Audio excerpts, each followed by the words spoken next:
Chris, congrats on the mission.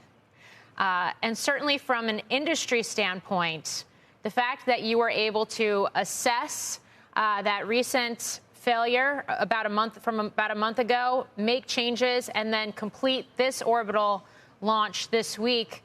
How were you able to do it and so quickly?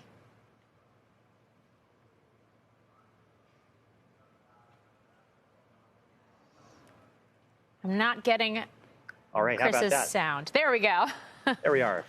Sorry about that. Well, we have an incredible amount of data from each of our flights, and our team worked really hard to piece together and address the issue, which was actually pretty straightforward. We flew again, and we had a complete mission success. We delivered 22 satellites for several customers earlier this week.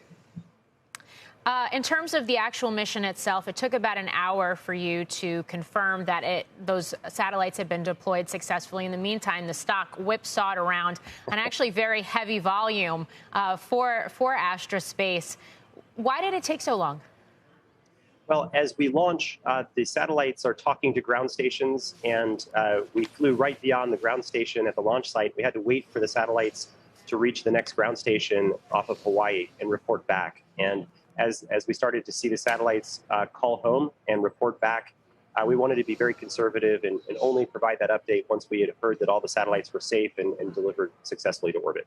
So how does this position Astra now in terms of launch manifest for the rest of the year and how quickly you can actually do those missions? Well, we're now manufacturing about one rocket per month, and you saw we flew just 33 days ago, and that makes 2 out of the last 3 launches completely successful. We're really excited about the upcoming launches for NASA. We have the Tropics mission, which will help people understand hurricanes and hopefully save some lives this hurricane season by giving people early warning indicators to evacuate. It's a series of 3 launches out of Cape Canaveral that will be starting up here in the next month or 2.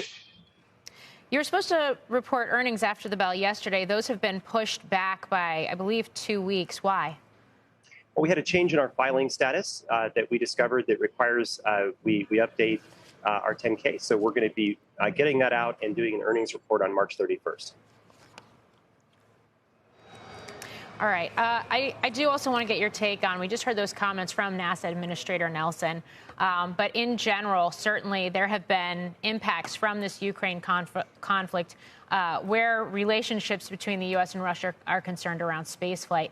How do you expect this to impact capacity and actually launch demand for satellites for a company such as yourself? Well, on the commercial side of things, the Soyuz was a workhorse for commercial launches and commercial payload delivery.